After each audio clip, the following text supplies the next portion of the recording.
Bagaimana cara memasukkan satu ikat anggur ini ke dalam botol secara utuh? Cukup dipetik satu persatu, lalu dimasukkan satu persatu juga. Sangat mudah dimengerti bukan? Nah, kebanyakan air minum yang kita kenal terdiri dari 16-25 molekul per grup atau klaster. Padahal, sel tubuh memiliki aquaporin sebagai gerbang keluar masuk air yang berukuran 4-6 molekul. Apakah grup molekul yang besar tersebut bisa masuk? Bisa, namun lebih lambat. Maka dari itu ada rasa kembung, jadi malas minum, akibatnya dehidrasi. Berarti kalau molekulnya kecil bisa keluar masuk sel tubuh dengan jauh lebih cepat. Dengan cara apa dikecilkan? Elektrolisis. Apakah itu? Grup molekul air yang lebih besar diberi aliran listrik yang tepat, sehingga menjadi grup molekul yang lebih kecil supaya mudah keluar masuk aquaporin. Istilahnya adalah microcluster.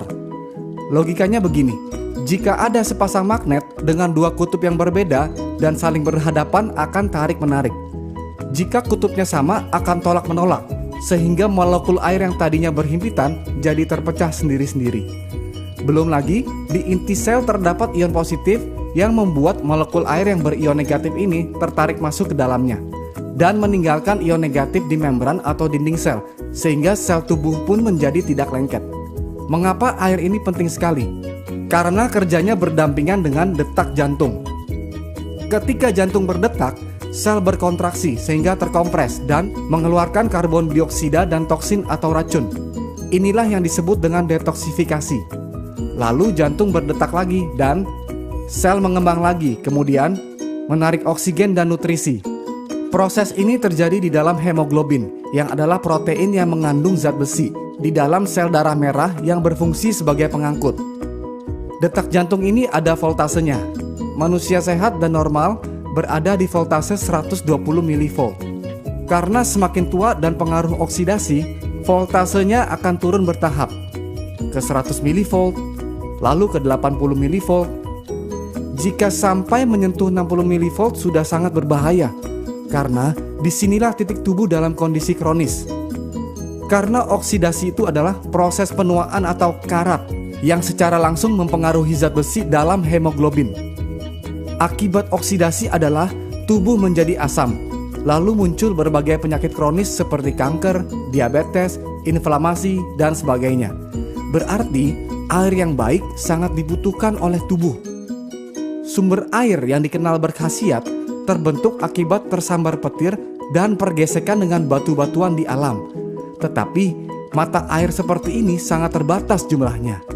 Yang Enegic lakukan adalah membersihkan air keran terlebih dahulu dengan filternya, lalu menangkap fenomena sambaran petir tersebut dengan disetrum melalui 7 plat titanium berlapis platinum yang bisa mengeluarkan air minum berkhasiat tinggi yang disebut dengan air kanggeng pH 8,5, lalu pH 9 yang lebih kecil molekulnya, lalu pH 9,5 yang lebih kecil lagi molekulnya untuk transportasi yang lebih baik. Jika ukuran kemampuan elektrolisis adalah kombinasi antara power, amperage, dan surface area, maka ini adalah faktor kunci dalam memilih sebuah mesin.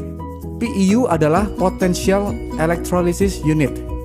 SD501 memiliki 230 watt, 2,5 ampere, dan 466 square inch, sama dengan 267.950 PEU.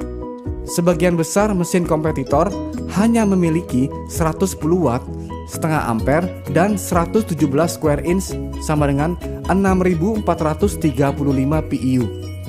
Berarti kemampuan mesin kompetitor hanya 2,4% saja dari SD501.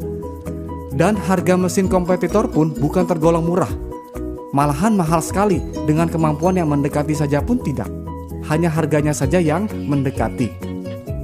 Belum lagi harus betul-betul teliti apakah power supply-nya transformer atau switch mode. Transformer adalah alasan mengapa sebuah mesin disebut alat kesehatan karena tegangannya stabil. Sedangkan switch mode tegangannya naik turun alias tidak stabil. Alasannya supaya hemat energi, padahal supaya pelatnya tidak meleleh karena bahannya mesh yang lebih murah. Saya perjelas, ini ada bolam 100 watt dengan filamen yang tebal. Yang ini bolam 40 watt dengan filamen yang tipis. Jika bola 40 watt dinyalakan di tegangan 100 watt akan putus karena tidak mampu menahan daya yang tinggi. Demikian halnya dengan plat yang digunakan di dalam mesin. Mengapa daya tinggi yang stabil sangat dibutuhkan? Karena tujuan ionisasi air adalah untuk menstruktur ulang molekul. Molekul air adalah H2O. Lalu gugus kimianya diilustrasikan seperti ini. Jika dua molekul air diberi 2 elektron, akan menghasilkan gas hidrogen dan 2 hidroksil yang berguna dalam proses detoksifikasi di atas. Karena yang kita inginkan adalah hasil air seperti ini dengan mesin Enegic, bukan hasil air seperti ini yang kadang jadi, kadang tidak. Maka dari itu, jarang sekali ada kesaksian lokal yang nyata dari mesin kompetitor. Minumnya pun jadi tidak percaya diri kalau airnya belum pasti jadi. Nah, gas hidrogen yang larut dalam air inilah yang hanya bisa dinikmati oleh pemilik mesin saat air keluar langsung dari mesin. Inilah antioksidannya. Begitu air yang berantioksidan tinggi diminum, yang terjadi adalah voltase tubuh akan di-charge kembali ke voltase normal. Tolak ukur antioksidan adalah ORP, Oxidation Reduction Potential. Lalu hidroksil inilah yang menyebabkan airnya menjadi alkalized atau basa secara elektrik, bukan karena tambahan bahan kimia. Karena rasio hidroksil berubah, maka menyebabkan pH menjadi ikut naik. pH adalah singkatan dari potential of hydrogen. Semakin tinggi rasio hidroksil, akan semakin tinggi pula hidrogen yang dihasilkan. Akibatnya adalah jika asam menjadi basa, maka sel kanker dan penyakit akan mati dengan sendirinya karena bukan lingkungannya untuk berkembang biak. Berapa lama waktu yang dibutuhkan untuk membersihkan seluruh tubuh? Contoh, jika berat tubuh seseorang adalah 80 kilo dan 75% tubuh manusia adalah air, maka berat air dalam tubuhnya adalah 60 kilo, yang berarti tubuhnya terdiri dari 60 liter air. Jika minum 4 liter per hari, maka perlu 15 hari atau sekitar 2 minggu untuk bersih-bersih. Jika minum 2 liter per hari, maka perlu 30 hari atau 1 bulan untuk bersih-bersih. Lalu, apakah air ini segala-galanya? Tidak. Masih perlu pola makan, istirahat, olahraga, dan kontrol emosi yang baik. Tetapi jangan lupa, air adalah unsur yang paling banyak di badan, 75%. Jadi cara pertama untuk sehat adalah bereskan dulu yang paling banyak di badan.